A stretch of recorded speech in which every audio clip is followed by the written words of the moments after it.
Hi guys, it's another day, it's another tutorial for today's video about sa pupo.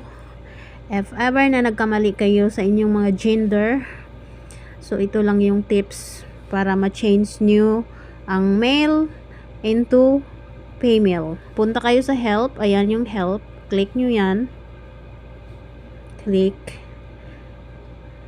so loading yung signal. Then, i-click nyo yung account.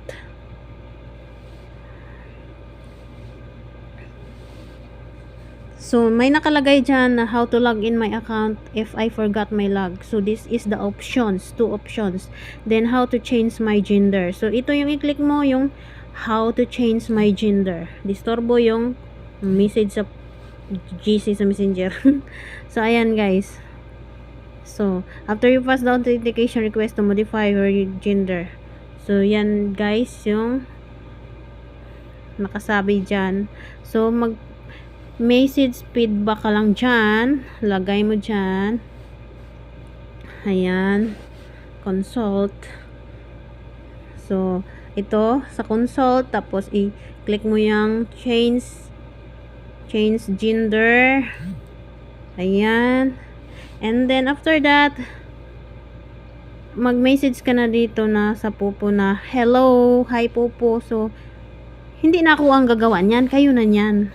I-message nyo lang dyan si pupo. Ilagay nyo dyan na, I want to change my gender. Instead of male, I change into female. So, then, i-sending nyo lang kay pupo. I-send nyo lang, i-submit yung problema mo sa kay pupo. So, maglagay kayo dyan ng picture, yung screenshot, kung meron kayo, na proof ng account nyo, na babae kayo.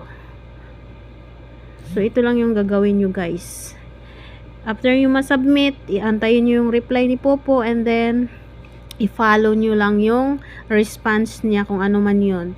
So, that's it for today's video. And bye-bye. Thank you for watching. Bye guys.